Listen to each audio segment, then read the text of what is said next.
ഈ മരുയാത്ര, ഈ മരുഭൂമിയിലെ യാത്രയാണ്. തണലില്ലാത്ത യാത്രയാണ്. തണൽ മരങ്ങൾ വെട്ടി വീഴ്ത്തപ്പെട്ട യാത്രയാണ്. നടക്കുന്ന തറ പൊള്ളുന്ന യാത്രയാണ്. വെയിലുരുകി വീഴുന്ന യാത്രയാണ്. മുരിഞ്ഞു തീരുന്ന യാത്രയാണ്. അപ്പോഴൊക്കെ വിശ്വാസി ചോദിക്കുന്നൊരു ചോദ്യമുണ്ട്, എന്താണ്? നിൻ്റെ കൃപ മതി എനിക്ക്. അത് ആഴമാർന്നൊരു എന്ന് നീ ചോദിക്കുന്നുവോ, അപ്പോൾ നിനക്ക് അഭിഷേകം ലഭിച്ചിരിക്കും. കാരണം കൃപ എന്ന് പറയുന്നത് ദൈവത്തിൻ്റെ ശക്തിയാണ്. നീ എത്തേണ്ട സ്ഥലം എത്തണം വരെ നിനക്ക് വേണ്ട വയാധിക്യവും യാത്രാഭക്ഷണം കർത്താവിൻ്റെ കൃപയാണ്.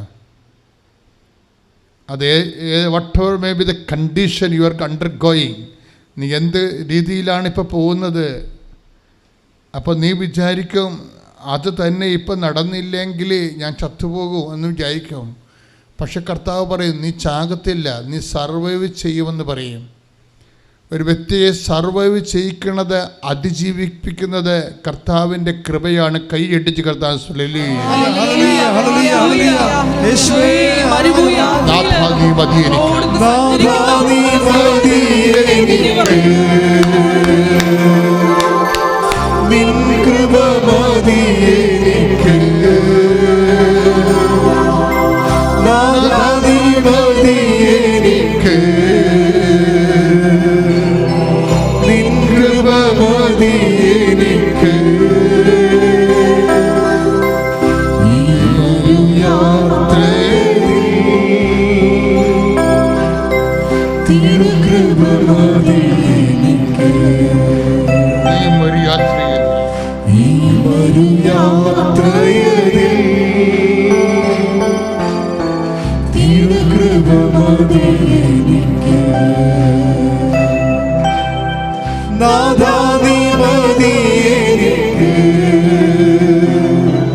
ഈ സൊല്യൂഷൻ നമ്മൾ ഉണ്ടാക്കിയതല്ല. It's a divine solution. But may be the condition, നിൻ്റെ കണ്ടീഷൻ തന്നെയാണ്. രോഗമാകാം, പീഡയാകാം, സാമ്പത്തിക കടമാകാം, ജപ്തി നടപടിയാകാം, എന്ത് കണ്ടീഷനുമാകാം.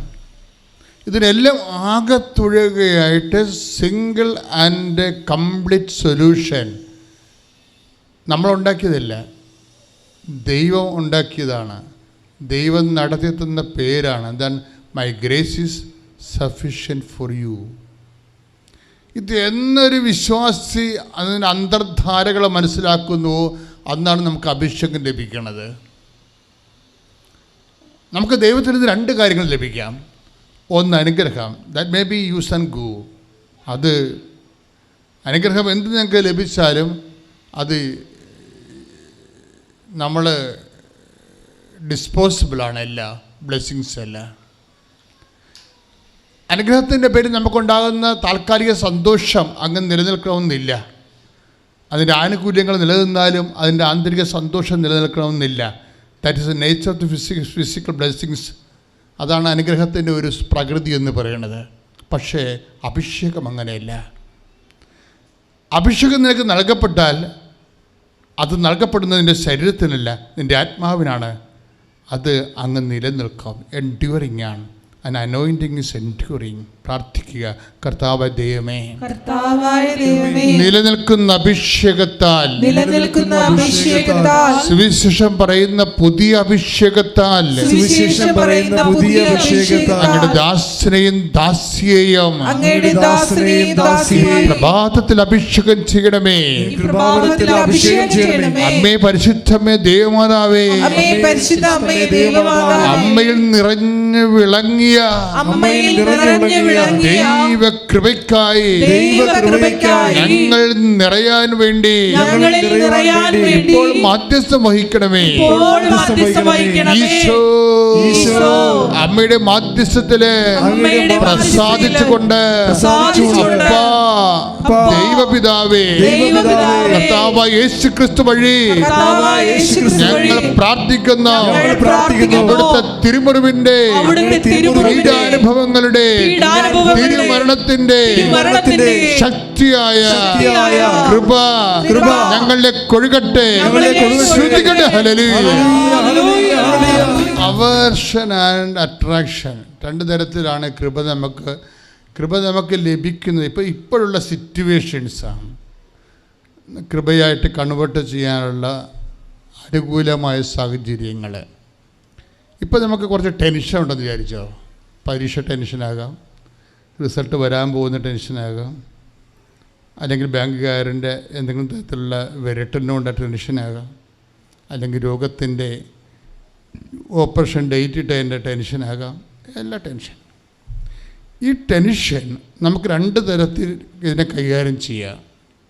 ഒന്ന്, ഇതിനെ നമുക്ക് അവേർഷനോടുകൂടി ഇതിനെ സമീപിക്കാം. ഇതിനെ ഒരു എടുത്തു മാറ്റപ്പെടേണ്ട നമുക്ക് വെറുക്കപ്പെടേണ്ട ഒരു കാര്യമായിട്ട് എടുക്കാം.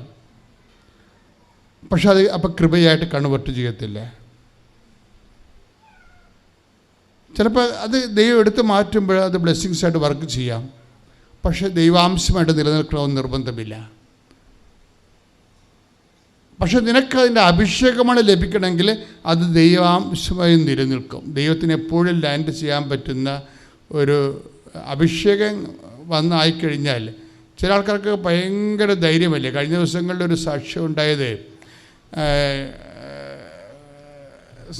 സ്തുതിക്കട്ടെ. Hallelujah hallelujah hallelujah hallelujah hallelujah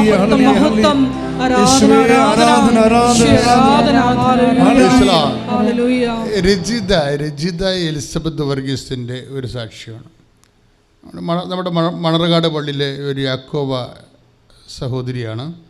അവരുടെ സാക്ഷ്യം എന്നല്ലേ, അവരുടെ സാക്ഷ്യം അവരുടെ മകളുടെ ഇവർ നാട്ടിലില്ല, അപ്പം മകളാണ് നാട്ടിലുള്ളത്. അവളുടെ വിദ്യാഭ്യാസം അത്രയ്ക്ക് ശരിയാകണില്ല. അപ്പോൾ അമ്മ ഒരു കൊല്ലം മുമ്പ് അവർക്ക് 46 വയസ്സുണ്ടായിരുന്ന കാലത്ത്, കഴിഞ്ഞ കൊല്ലം, ഇപ്പോൾ അവർക്ക് 47 വയസ്സായി. 46 വയസ്സുണ്ടായിരുന്ന കാലത്ത് അവർ 18 വർഷത്തോളവും ഒരിടത്തും പോകാതെ വീട്ടിൽ തന്നെ നേഴ്സിംഗ് കഴിഞ്ഞിട്ട് കല്യാണം കഴിഞ്ഞ് 18 വർഷത്തോളം വീട്ടിൽ തന്നെ താമസിച്ച്. വെച്ചാൽ അവരൊരിടത്തും വിടത്തില്ലായിരുന്നു, അവർക്കൊരിടത്തും പോകാൻ പറ്റത്തില്ലായിരുന്നു. അവിടെ പ്രൊഫഷൻ അങ്ങ് കൊലച്ച് മുരണ്ടുപോയി. വല്ലാത്തൊരവസ്ഥയാണ്. 18 വർഷം എന്നൊക്കെ ഗ്യാപ്പ് എന്നൊക്കെ പറഞ്ഞാൽ നിങ്ങൾക്കറിയാമല്ലോ, ഡെഡ് ബോഡി പോലെ പോവും. അമ്മ ഇതെന്നിട്ട് അതിൽ അവസാനമാണ് ഈ ഉടമ്പടിയെക്കുറിച്ച് അറിയണത്. അപ്പോൾ ഒരു കണക്കിന് ജപമാല ഒന്നും ചെല്ലാത്ത വീടല്ലേ. ആ വീട്ടുകാരെ കെട്ടിച്ച വീട്ടുകാരും അങ്ങനെ ഇതുപോലെയുള്ള ഒരു പേഴ്സണൽ അറ്റാച്ച്മെൻറ്റ് ദൈവമായിട്ട് ഉള്ള ആൾക്കാരല്ല. അവൾ സാക്ഷ്യത്തെ പറഞ്ഞാണ്, ഞാൻ അവരെ കുറ്റം പറയുകയല്ല. അവളുടെ പഴയ സാക്ഷ്യങ്ങളിലുണ്ട്. എലിസബത്തിൻ്റെ 2ാമത്തെ സാക്ഷ്യമാണ് കഴിഞ്ഞ ആഴ്ച നടന്നത്. ഒരു കൊല്ലം മുമ്പൊരു സാക്ഷ്യം അവൾ പറഞ്ഞ് അവസാനിപ്പിക്കണ ഇതാണ്, ഞാൻ വീണ്ടും വരും അമ്മയുടെ മുമ്പിൽ സാക്ഷ്യം പറയാനെന്നും പറഞ്ഞാണ്. അവരൊക്കെ അതിങ്ങനെ അഭിഷേകം കിട്ടിയ ആൾക്കാരുടെ ഒരു പ്രത്യേകതയാണത്. അഭിഷേകം കിട്ടിയ ആൾക്കാർക്കുള്ള ഒരു പ്രത്യേകത എന്താണെന്ന് വെച്ച് കഴിഞ്ഞാൽ, ഇപ്പോൾ അവളുടെ ശരീരത്തിൽ തന്നെ ഇപ്പോൾ ഒമാനിലാണ് വർക്ക് ചെയ്യണത്. അവളുടെ കാലിൽ വല്ലാത്തൊരു തടിപ്പും ഒരു മുഴയും ഒക്കെയാണ്. തടിപ്പ്, അത് പിന്നെ കളർ മാറി നമ്മൾ ക്യാൻസറിൻ്റെ ഒക്കെ രീതിയിലേക്ക് പോകാൻ പറ്റുന്ന രീതിയിൽ അങ്ങോട്ടുമില്ല ഇങ്ങോട്ടുമില്ല, പഴുപ്പണെ പുറത്ത് വന്നുമില്ല, വേദന മാറണമില്ല, കാലിൽ നിന്ന് പാട് മാറുന്നുമില്ല, അതെല്ലാം കല്ല് പോലെ കിടക്കി. അപ്പോൾ ഇവൾ തിരിച്ച് നാട്ടിലേക്ക് വന്നപ്പോൾ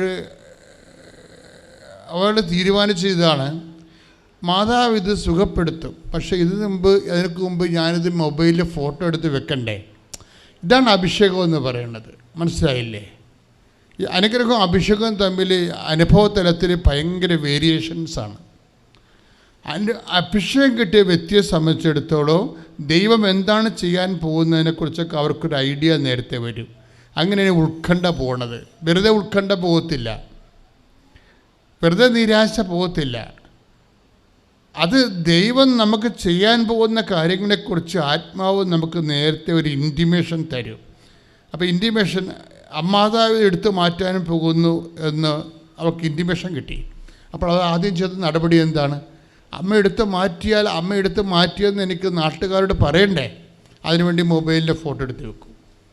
മൊബൈലിൻ്റെ ഫോട്ടോ എടുത്ത് വെച്ചിട്ട് നെടുമ്പാശ്ശേരിന്ന് അമ്മേനെ കണ്ടിട്ട് വീട്ടിൽ പോകാമെന്ന് പറഞ്ഞുകൊണ്ട് ഇവിടെ ഇറങ്ങും ആളിറങ്ങിയിട്ട് ട്രോളി ബാഗും പിടിച്ചിട്ട് ഇവിടെ വരും. ഇവിടെ വന്ന് ശുശ്രൂഷ അത് അങ്ങനെ ഷെഡ്യൂൾഡ് ശുശ്രൂഷ നടക്കുമല്ലോ. പക്ഷേ ഇങ്ങനെ ചിലർ പറയില്ല, അച്ഛനെ കാണണം എന്നൊക്കെ പറയലേ. വേണ്ടി പ്രാർത്ഥിക്കാൻ എൻ്റെ ഹസ്ബൻഡ് സ്വർഗത്തിരിക്കുന്നു. എല്ലാവർക്കും ഈശോമിശിഹായെ സ്തുതിയായിരിക്കട്ടെ. Thank you. എൻ്റെ പേര് ഷെഫി. ഞാൻ മാന്നാർ നിന്ന് വരുന്നു. ഞാൻ പാലക്കാട് ഒക്കുപേഷൻ തെറാപ്പിസ്റ്റായിട്ട് വർക്ക് ചെയ്യുകയാണ്. ആദ്യം തന്നെ അമ്മ മാതാവിനും തിരുക്കുമാരനും കോടാനുകോടി നന്ദി പറയുന്നു.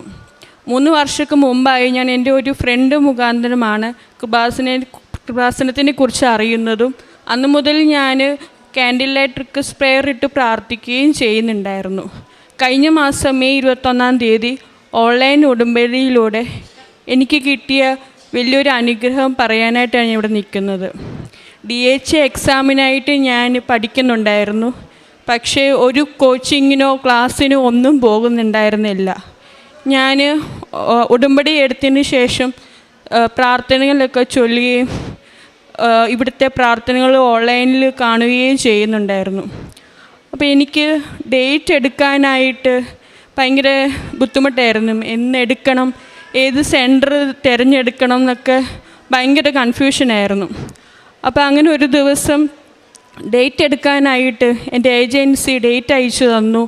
അപ്പോൾ കുറേ ഡേറ്റ് ഉണ്ട്. അതിൽ നോക്കിയപ്പോൾ 7 ജൂൺ 7 എന്നുള്ളൊരു ഡേറ്റ് ഞാൻ കണ്ടു. അപ്പോൾ എനിക്ക് തോന്നി ജൂൺ 7 തന്നെ എടുക്കാം, മാതാവ് പ്രത്യക്ഷപ്പെട്ട ഡേറ്റ് ആണല്ലോ അന്നെന്ന്. പിന്നെ സെൻറ്റർ എടുക്കാൻ ആയിട്ടും എനിക്ക് ഏതെടുക്കണമെന്ന് ഭയങ്കര പ്രയാസമുണ്ടായിരുന്നു. അപ്പോൾ അവർ ഏജൻസിക്കാർ പറഞ്ഞു ബാംഗ്ലൂർ മാത്രമേ സെൻറ്റർ ഉള്ളൂ, അവിടെ എടുക്കാൻ പറ്റുള്ളൂ എന്ന് പറഞ്ഞു. അങ്ങനെ ബാംഗ്ലൂർ വരെ പോകണമല്ലോ, അവിടെ അറിയാത്ത സ്ഥലമാണ്, എങ്ങനെ പോകുന്നൊക്കെ ഒത്തിരി പ്രയാസപ്പെട്ടു. അങ്ങനെ ഇരുന്നപ്പോൾ ഞങ്ങളുടെ ഒരു ബന്ധുവിൻ്റെ വീട് ഈ സെൻറ്ററിൻ്റെ അടുത്താണെന്ന് അറിയുകയും അവിടെ പോയി താമസിക്കുകയും ഞാൻ ജൂൺ 7 പരീക്ഷയ്ക്ക് പോവുകയും ചെയ്തു. പരീക്ഷയ്ക്ക് പോയതിന് മുമ്പ് തന്നെ എൻ്റെ മമ്മി ഇവിടെ വന്ന് ഉടമ്പടി നേരത്തെ എടുത്തിട്ടുണ്ടായിരുന്നു. അപ്പോൾ കിട്ടിയ നേർച്ച വസ്തുക്കളായ ഉപ്പും കാശുരൂപവും കൊണ്ടാണ് ഞാൻ പോയത്. എനിക്കവിടെ ഓർണമെൻറ്റ്സ് ഒന്നും കൊണ്ടുപോകാൻ പറ്റത്തില്ല. അപ്പം ഞാൻ ഡ്രസ്സിൽ ഇവിടുത്തെ കാശുരൂപം കുത്തിവെച്ചു. പിന്നെ ഉപ്പ് എക്സാം ഹാളിൽ കയറുന്നതിന് മുമ്പായി ചവിട്ടാത്ത ഒരു സ്ഥലത്ത് ഇടുകയും ചെയ്തു. പരീക്ഷയ്ക്ക് ഞാൻ കയറി. എനിക്കറിയാവുന്ന പോലെയൊക്കെ ഞാൻ അറ്റൻഡ് ചെയ്തു. 3 മണിക്കൂറിനുള്ളിൽ എനിക്ക് എല്ലാ ക്വസ്റ്റ്യനും അറ്റൻഡ് ചെയ്യാനും പറ്റി. ഞാൻ പരീക്ഷ കഴിഞ്ഞ് തിരിച്ചിറങ്ങി. ഇന്നലെ ശനിയാഴ്ച രാവിലെ എൻ്റെ റിസൾട്ട് വന്നു, ഞാൻ പാസ്സായി. അതിനു മുമ്പേ തന്നെ എക്സാമിന് പോകുന്നതിന് 5 ദിവസം മുമ്പ് ഞാൻ എപ്പോഴും ഇവിടുത്തെ ഉടമ്പടി ഇവിടുത്തെ സാക്ഷ്യങ്ങളൊക്കെ ഞാൻ യൂട്യൂബിൽ കാണുന്നുണ്ടായിരുന്നു. അപ്പോൾ അങ്ങനെ ഇരിക്കെ ഒരു ദിവസം വൈകുന്നേരം ഞാൻ ഒരു ഉടമ്പടി ഇവിടുത്തെ ഒഫീഷ്യൽ യൂട്യൂബ് ചാനലിൽ കാണുകയുണ്ടായി. ഒരു സഹോദരൻ DHA എക്സാം എഴുതി, ഒന്നും പഠിക്കാൻ പറ്റിയില്ല, പക്ഷെ പരീക്ഷ എഴുതി റിസൾട്ട് വന്നു, പാസ്സായി എന്ന്. അതൊരു നീല ഷർട്ടിട്ട ഒരു സഹോദരനായിരുന്നു. അത് കണ്ടപ്പോൾ ഞാനും പ്രാർത്ഥിച്ചായിരുന്നു, എനിക്കും DHA എഴുതി പാസ്സാകാൻ പറ്റണേ മാതാവിയെന്ന് പ്രാർത്ഥിച്ചായിരുന്നു. അന്നേ ദിവസം വൈകുന്നേരം ഞാൻ ഈ കണ്ട സാക്ഷ്യം എൻ്റെ ഹസ്ബൻഡിനും മമ്മിക്കും ഒക്കെ അയച്ചു കൊടുക്കാമെന്ന് വിചാരിച്ച് ഞാൻ വീണ്ടും യൂട്യൂബ് ചാനൽ എടുത്ത് നോക്കിയപ്പോൾ ഞാൻ കണ്ട ആ സാക്ഷ്യം യൂട്യൂബ് ചാനലിൽ ഇല്ല. അപ്പം ഞാൻ കുറേ നോക്കി, അങ്ങനെ ഒരു സാക്ഷ്യമേ അതിൽ കാണാനില്ല. അപ്പം ഞാൻ വിചാരിച്ചു ഇനി യൂട്യൂബിൻ്റെ ഹിസ്റ്ററി എടുത്ത് നോക്കിയാൽ ആ സാക്ഷി അവിടെ ഉണ്ടാവുമല്ലോ, അയച്ചു കൊടുക്കാമെന്ന് വിചാരിച്ചു. ഞാൻ യൂട്യൂബ് ഹിസ്റ്ററി എടുത്ത് നോക്കിയപ്പോൾ ഞാൻ അതിനു മുമ്പും അത് കഴിഞ്ഞും കണ്ടിട്ടുള്ള എല്ലാ സാക്ഷ്യങ്ങളും ഉണ്ട്. പക്ഷെ ഞാൻ കണ്ട സാക്ഷ്യം മാത്രം ഹിസ്റ്ററി പോലും ഇല്ല.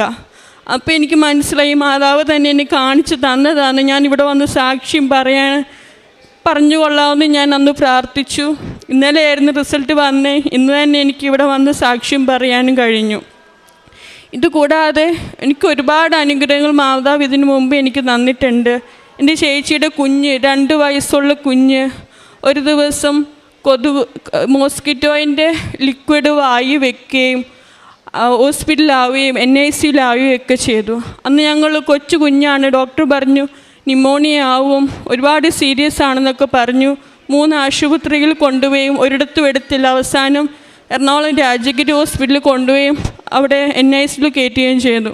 അന്ന് ഞങ്ങൾ ക്യാൻഡിൽ റിക്വസ്റ്റ് ഇട്ട് പ്രാർത്ഥിക്കുകയും ഉടമ്പടി വസ്തുവായ തൈലം കുഞ്ഞിൻ്റെ നെറ്റിയിൽ തൊട്ട് പ്രാർത്ഥിക്കുകയും ചെയ്തു.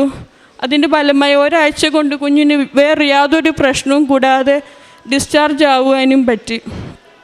പിന്നെ ഞാൻ കോളേജിൽ പഠിച്ചുകൊണ്ടിരുന്ന സമയത്ത് ഫൈനൽ ഇയർ എക്സാമിന് പഠിക്കുവാനായിട്ട് എനിക്ക് ഭയങ്കര പ്രയാസമായിരുന്നു. കൊറോണ സമയമായിരുന്നു. ക്ലാസ്സുകളൊന്നും നേരെ ഉണ്ടായിരുന്നുമില്ല. തനിയെ പഠിച്ച് എഴുതണമായിരുന്നു.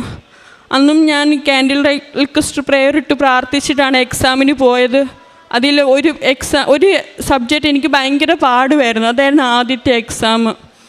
അന്ന് ഇതുപോലെ ഞാൻ ഒരുപാട് പ്രാർത്ഥിച്ചു പോയി എക്സാം എഴുതി. റിസൾട്ട് വന്നപ്പോൾ ഞാൻ എല്ലാ വിഷയത്തിനും പാസ്സായി നല്ല മാർക്കോടെ.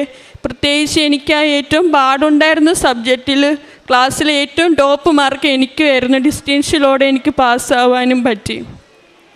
പിന്നെ എൻ്റെ മമ്മിക്ക് ഡിസ്കിന് പ്രശ്നമുണ്ടായിരുന്നു. ഒരുപാട് പ്രയാസപ്പെട്ട് വിഷമിക്കുകയൊക്കെ ചെയ്തു. ഒരുപാട് ഡോക്ടർമാരെയൊക്കെ കാണിച്ചു. എല്ലാവരും പറഞ്ഞ് സർജറി വേണം, ഭയങ്കര സീരിയസ് ആണ്, നടക്കാനും വയ്യ, ഇരിക്കാനും വയ്യ, അങ്ങനെ ഒത്തിരി പ്രയാസം വിഷമമൊക്കെ ആയിരുന്നു. അങ്ങനെ ഇരിക്കെ ആ സമയത്തും ഇതുപോലെ ക്യാൻഡിൽ റിക്വസ്റ്റ് ഇട്ട് പ്രാർത്ഥിക്കുകയുണ്ടായി. ഒരു ഓപ്പറേഷൻ ഒന്നും കൂടാതെ മരുന്നിലൂടെ തന്നെ മമ്മിക്ക് സുഖം പ്രാപിച്ചു. ഇപ്പോൾ ഒരു കുഴപ്പമില്ല, സുഖമായിട്ടിരിക്കുന്നു. പിന്നെ എൻ്റെ വിവാഹത്തിനായിട്ട് പ്രാർത്ഥിക്കുകയുണ്ടായി. അതും മാതാവ് നടത്തി തന്നു. കഴിഞ്ഞ വർഷം ഏപ്രിൽ 24 ഒരു കുടുംബ പങ്കാളിയെ ജീവിത പങ്കാളിയെ എനിക്ക് മാതാവ് തന്ന് അനുഗ്രഹിച്ചു. ആത്മീയ ജീവിതമായിട്ട് ഞാൻ എല്ലാ ദിവസവും ഉടമ്പടി പ്രാർത്ഥന രാവിലെ എഴുന്നേറ്റും വൈകുന്നേരം പ്രാർത്ഥിക്കാറുണ്ട്. എനിക്ക് സമയം കിട്ടുമ്പോഴൊക്കെ ഇവിടുത്തെ ധ്യാനം ഓൺലൈനായിട്ട് കൂടാറുണ്ട്. പിന്നെ പ്രേക്ഷിത പ്രവൃത്തിയായിട്ട് ഞാനിവിടുത്തെ പ്രാർത്ഥനകളൊക്കെ എൻ്റെ കൂട്ടുകാർക്കൊക്കെ ലിങ്ക് ഷെയർ ചെയ്ത് കൊടുക്കുകയും എനിക്കറിയാവുന്നവരോടൊക്കെ ഞാൻ ഇവിടുത്തെ ഓൺലൈൻ ഉടമ്പടിയെക്കുറിച്ച് പറഞ്ഞു കൊടുക്കുകയും എൻ്റെ UK ഒരു സുഹൃത്തിന് ഞാൻ ഇവിടുത്തെ ഓൺലൈൻ ഉടമ്പടിയെക്കുറിച്ച് പറഞ്ഞു കൊടുത്ത സുഹൃത്ത് ഓൺലൈൻ ഉടമ്പടി എടുത്തിട്ടുണ്ട്. അങ്ങനെ എന്നെക്കൊണ്ട് ആവുന്ന വിധം എല്ലാവരോടും പറയുന്നുണ്ട്. ഈ വിശുദ്ധ ദിവസത്തിൽ കർത്താവിൻ്റെ പരിശുദ്ധ സന്നിധിയിൽ നിന്നുകൊണ്ട് കർത്താവിൻ്റെ അമ്മയുടെ നിന്നുകൊണ്ട് ഈ വിശുദ്ധാലയത്തിൽ നിന്നുകൊണ്ട് കർത്താവിൻ്റെ ഒരു സാക്ഷിയാകുവാൻ എന്നെ എൻ്റെ കർത്താവ് എടുത്ത് ഉപയോഗിച്ചനായ യേശുപ്പന് അമ്മ മാതാവിന് 1000 കോടി നന്ദി സ്തുതിയാഗങ്ങൾ അർപ്പിക്കുന്നു. ഞാനിത് ഉടമ്പടി എൻ്റെ പേര് സിന്ധു വിൻസെൻ്റ്, എൻ്റെ സ്വന്തം സ്ഥലം നെയ്യാറ്റിൻകര. ഞാനിവിടെ 2019 ഒക്ടോബർ മാസമാണ് ഞാൻ ഉടമ്പടി എടുത്തത്. അന്ന് മുതൽ ഇന്ന് വരെ ഈ നിമിഷം വരെ ഉടമ്പടിയിൽ ഉറച്ചു നിൽക്കുവാനും കർത്താവിൻ്റെ വലത് കരത്തിൽ പിടിച്ച് അമ്മയുടെ ഇടത് കരത്തിൽ പിടിച്ചും എനിക്ക് യാത്ര ചെയ്യുവാൻ തക്കവണ്ണം എൻ്റെ കർത്താവ് എന്നെ ഇടയാക്കി. പല പ്രയാസങ്ങളും പ്രതിസന്ധികളൊക്കെ വന്നപ്പോഴും എൻ്റെ കർത്താവിൽ ഉറച്ചു നിൽക്കുവാൻ എന്നെ ഇടയാക്കിയ ദൈവത്തിന് കോടാനുകോടി നന്ദി പറയുന്നു. എൻ്റെ മകള് ഇളയ മകള് +2 പരീക്ഷ എഴുതിക്കൊണ്ടിരിക്കുമ്പോൾ അവൾക്ക് ഒരു വിഷയം പ്രയാസമായിരുന്നു. അത് ജയിച്ചു പോകത്തില്ലെന്ന് തന്നെ എപ്പോഴും പറയും, അമ്മേ ഞാൻ ജയിക്കത്തില്ല അമ്മ പ്രാർത്ഥിക്കും. അപ്പോൾ പരീക്ഷ വന്നപ്പോൾ ഞാൻ എൻ്റെ ഉടമ്പടി അവളെ ഇവിടെ കൊണ്ടുവന്ന് പ്രാർത്ഥിച്ചു. എൻ്റെ കാശ് രൂപവും അവളെ കയ്യിൽ കൊടുത്തു വിടുകയും വിശുദ്ധ വസ്തു തൈലം കുരിശ് വരയ്ക്കുകയും കയ്യിലും നെറ്റിയിലും എല്ലാം കുരിശ് വരയ്ക്കുകയും ഉപ്പ് ഭക്ഷണമായി കൊടുക്കുകയൊക്കെ ചെയ്തു. അങ്ങനെ പരീക്ഷ എഴുതി കർത്താവിൻ്റെ വലിയ നാമം മഹത്വപ്പെടുവാൻ തക്കവണ്ണം ഇന്ന് എന്നെ സാക്ഷിയാക്കുവാൻ തക്കവണ്ണം എൻ്റെ കർത്താവ് എൻ്റെ കുഞ്ഞിന് ഫുൾ A+ കൊടുത്ത് ജയിപ്പിച്ചു. അതിന് കോടാനക്കോടി നന്ദി പറയുന്നു. അതുപോലെ എൻ്റെ വലിയ മോക്കും TTC പരീക്ഷയ്ക്ക് 4 സെം പരീക്ഷയ്ക്ക് ഫുൾ മാർക്കോടെ ജയിക്കുവാനും KTET പരീക്ഷ ജയിക്കുവാനും അവൾക്കൊരു പെർമനൻ്റ് ജോലി എൻ്റെ കർത്താവ് കൊടുത്ത് അവളെ അനുഗ്രഹിച്ചിരിക്കുകയാണ്. എൻ്റെ അമ്മ മാതാവിനും യേശുപ്പനും അതിന് 1000 കോടി നന്ദി പറയുന്നു. എൻ്റെ സഹോദരന് ഭവനമില്ലായിരുന്നു. ഇപ്പോൾ അതെല്ലാം ഉടമ്പടിയിൽ വെച്ച് 6 ഉടമ്പടി നിയോഗം വെച്ചിരുന്നു. 6 ഉടമ്പടി നിയോഗവും സാധിച്ചു. അതിൽ ഭവനമില്ലാതിരുന്നു. ആ ഭവനം ഇപ്പോൾ ബേസ്മെൻറ്റ് പണി നടന്നുകൊണ്ടിരിക്കുകയാണ്. കർത്താവിനോടും അമ്മയോടും നമ്മൾ മുട്ടിപ്പായി ചോദിക്കുന്ന ഏത് കാര്യവും അമ്മ യേശുപ്പയോടും മധ്യസ്ഥ ചെയ്ത് അത് നടത്തി തരുമെന്ന് ഞാൻ എൻ്റെ സാക്ഷ്യം കൊണ്ട് പൂർണ്ണമായി ഞാൻ നിങ്ങളോട് വിളിച്ചു പറയുന്നു. ഏത് കാര്യമായിരുന്നാലും അത് നടത്തിത്തരും. എത്ര പ്രതിസന്ധി ഇരുന്നായിരുന്നാലും നമ്മൾ വചനം വായിച്ച് ജപമാല ചൊല്ലി നമ്മൾ കർത്താവിൻ്റെ കാരുണ്യ പ്രവർത്തികളെല്ലാം ചെയ്ത് നമ്മൾ കർത്താവിനോട് പറ്റിച്ചേർന്ന് അപ്പാന്ന് വിളിച്ചാൽ നമ്മൾ കൂടെ വരുന്ന ദൈവത്തിൻ്റെയാണ് നാം ആശ്രയിച്ചിരിക്കുന്നത്. ഈ ഉടമ്പടി എന്ന് പറയുന്നത് തന്നെ കർത്താവ് കരം തരുന്ന ഒരവസ്ഥയാണ് ഉടമ്പടി. അത് സ്വർഗരാജ്യത്തിലോട്ട് നമ്മളെ ആനയിക്കുന്നതാണ്. അത് അച്ഛൻ എപ്പോഴും പറയും നിത്യരാജ്യത്തിൻ്റെ അവകാശമാണെന്ന്. അതുപോലെയാണ് എല്ലാ മക്കളും ഉടമ്പടി എടുത്തിട്ടുള്ള എല്ലാവരും ഇനി എടുക്കേണ്ടവരും. എൻ്റെ യേശു എന്നെ കരം പിടിക്കുന്നു, അമ്മ എന്നെ അതിനായി സഹായിക്കുന്നു, അതെന്നെ സ്വർഗരാജ്യം വരെ കൊണ്ടെത്തിക്കും. ഇതാണ് ആദ്യം നമ്മൾ ഉറച്ച് വിശ്വസിക്കേണ്ടത്. രണ്ടാമതേ നമ്മുടെ നിയോഗങ്ങളെല്ലാം വയ്ക്കാവൂ, പ്രാർത്ഥിക്കാവൂ. എന്നിട്ട് മൂന്നാമത് മറ്റുള്ളവർക്ക് വേണ്ടി നാം പ്രാർത്ഥിക്കണം. എനിക്ക് മുട്ടുമേൽ നിന്ന് പ്രാർത്ഥിക്കാൻ പറ്റത്തില്ലായിരുന്നു. ജപമാല പറയാൻ ഞാനൊരു മർത്തോമക്കാരിയാണ്, എന്നാലും എനിക്കറിയത്തില്ല. എനിക്ക് ഒരാൾ പറഞ്ഞു തന്നു. എൻ്റെ കയ്യിൽ ജപമാല വെച്ചപ്പോൾ എൻ്റെ കയ്യിൽ ഷോക്ക് അടിക്കുന്ന പോലെ. എന്നിട്ട് ഇവിടെ വന്നും ഞാൻ ആൾക്കാരുടെ അടുത്ത് ചോദിച്ച് പഠിച്ചാണ് ഞാൻ ജപമാല ചൊല്ലുന്നത്. ഞാൻ ജപമാല ചൊല്ലും, 3 ജപമാല ചൊല്ലും. ഒരു ജപമാല പഠിക്കുന്ന എല്ലാ കുഞ്ഞുങ്ങൾക്കും വേണ്ടി ചൊല്ലും. ഒരു ജപമാല രോഗികളായിട്ട് കിടപ്പ് രോഗികളായിട്ട് കിടക്കുന്നവർക്ക് ഒരു ജപമാല ചൊല്ലും. അത് എനിക്ക് മാത്രം വേണ്ടിയല്ല, ഈ ലോകം മുഴുവനുള്ള എൻ്റെ കുടുംബത്തിലും ചുറ്റുപാടുള്ളവർക്കും ദേശത്തുള്ളവർക്കും ഭൂലോകം മുഴുവനുള്ള 12 ഗോത്രത്തിലുള്ള മക്കൾക്ക് വേണ്ടിയാണ് ഞാൻ ചൊല്ലുന്നത്. അതിനായി അമ്മ എൻ്റെ മനസ്സിൽ എപ്പോഴും ഇങ്ങനെ പറയും. ഒരു ദിവസം ഞാൻ ഇങ്ങനെ സ്വപ്നം കാണുന്നു, 12 രൂപ എൻ്റെ കയ്യിൽ വെച്ചു, 2 തുട്ടായിരുന്നു. അപ്പോൾ ഞാൻ എൻ്റെ അമ്മയോട് ചോദിച്ചു, എൻ്റെ കൃപാസന അമ്മേ, എന്താണ് അമ്മേ എൻ്റെ കയ്യിൽ ഈ 12 രൂപ 12 ഇങ്ങനെ എൻ്റെ കയ്യിൽ തന്ന്? അപ്പോഴാ അമ്മ പറഞ്ഞ് 12 ഗോത്രത്തിലുള്ളവർക്ക് വേണ്ടി പ്രാർത്ഥിക്കാൻ ജപമാല ചൊല്ലി. ആ നിമിഷം മുതൽ ഞാൻ ഇന്ന് ഈ നിമിഷം വരെ 12 ഗോത്രത്തിലുള്ള ജനങ്ങൾക്ക് വേണ്ടി ഞാൻ പ്രാർത്ഥിക്കും, ഒരു ജപമാല ചൊല്ലി. എന്നിട്ട് ലോകം മുഴുവനുള്ള എല്ലാ പാപികൾക്കും വേണ്ടി പ്രാർത്ഥിക്കും. അവിടെ പാപം ക്ഷമിച്ച് യേശുവിൻ്റെ രക്തം കൊണ്ട് അവരെ വിശുദ്ധീകരിച്ച് കഴുകി നിത്യരാജ്യത്തിൽ അവരെ എത്തിക്കണമേ എന്ന്. അങ്ങനെ ഈ 3 നിയോഗം സമർപ്പിച്ചാണ് ഞാൻ പ്രാർത്ഥിക്കുന്നത്. അതെല്ലാം എൻ്റെ കർത്താവ് എന്നെ നടത്തുന്നു. എൻ്റെ മകള് പരീക്ഷയെല്ലാം ജയിച്ചു, ഇപ്പം പഠിക്കാൻ പോകുന്നുണ്ട്. പിന്നെ ഭവനം കിട്ടി. അവൾക്ക് ഇളയ മകൾക്ക് തൈറോയിഡിൻ്റെ പ്രയാസം ഉണ്ടായിരുന്നു. അതും വിശുദ്ധ വസ്തു ഉപയോഗിച്ച് കുരിശ് വരച്ച് സ്കാൻ ചെയ്യണമെന്ന് പറഞ്ഞായിരുന്നു. അത് സ്കാൻ ചെയ്തപ്പോൾ ഒരു കുഴപ്പമില്ല, റിസൾട്ടിലൊന്നും ഒരു കുഴപ്പമില്ല. എൻ്റെ കർത്താവും അമ്മ മാതാവും അത് അത്ഭുതമായി സഹായിച്ചു. പലവിധമായ എന്തെല്ലാം പ്രയാസം ഉണ്ടായിരുന്നാലും അതിൻ്റെ മധ്യത്തിലെല്ലാം എൻ്റെ കർത്താവും അമ്മയാ മുമ്പേ പോകുന്നവരെ ഏൽപ്പിച്ചിരിക്കുക. ഞാൻ 3-മതേ പോകത്തുള്ളൂ. എൻ്റെ കർത്താവേ നീ മുമ്പേ നടക്കണേ, അതിൻ്റെ പുറകെ അമ്മ, അതിൻ്റെ പുറകെ ഞാൻ എന്ന് പറഞ്ഞു പോകും. ആ കാര്യം ഏത് കാര്യമായിരുന്നാലും നടന്നിരിക്കും, ഉറപ്പായി നടന്നിരിക്കും. ആദ്യം തടസ്സമാണെങ്കിലും പിന്നെ ഉറപ്പായി നടന്നിരിക്കും. എപ്പോഴും ഞാൻ വചനം പറയും, എൻ്റെ വചനം ഇങ്ങനെ വായിൽ വന്നുകൊണ്ടേയിരിക്കും. യേശയ്യാപ്രവാചകൻ്റെ പുസ്തകം 45-ന്റെ 2, 3, 4 വാക്യം. ഞാൻ നിനക്ക് മുമ്പായി ചെന്ന് ദുർഘടങ്ങളെ നിരപ്പാക്കുകയും താമ്രവാതിലുകളെ തകർത്ത് ഇരുമ്പോടാമ്പലുകളെ ഖണ്ഡിച്ചു കളയുകയും ചെയ്യും. നിന്നെ പേർ ചൊല്ലി വിളിക്കുന്ന ഞാൻ യഹോവ, ഇസ്രായേലിൻ്റെ ദൈവം തന്നെയെന്ന് നീ അറിയേണ്ടതിന് ഞാൻ നിനക്ക് ഇരുട്ടിലെ നിക്ഷേപങ്ങളെയും മറവിടങ്ങളെ ഗുപ്തനിധികളെയും തരും. എൻ്റെ ദാസനായ യാക്കോബ് നിമിത്തവും എൻ്റെ വൃതനായ ഇസ്രായേൽ നിമിത്തവും ഞാൻ നിന്നെ പേർ ചൊല്ലി വിളിച്ചിരിക്കുന്നു. ഞാൻ യഹോവയാകുന്നു. ആ യഹോവയായ ദൈവ ഉടമ്പടി എടുത്ത നാൾ മുതൽ ഇന്ന് വരെ പലവിധമായ പ്രശ്നത്തിൻ്റെ മധ്യത്തിൽ എൻ്റെ കർത്താവ് അമ്മ എന്നെ കരം പിടിച്ച് നടത്തുന്നു. എൻ്റെ മകൾക്ക് ഇത് നിയോഗത്തിൽ വച്ചിട്ടുണ്ടായിരുന്നു, യേശുവപ്പെ അറിയുന്ന ഒരു മകന് തരണമേന്ന്.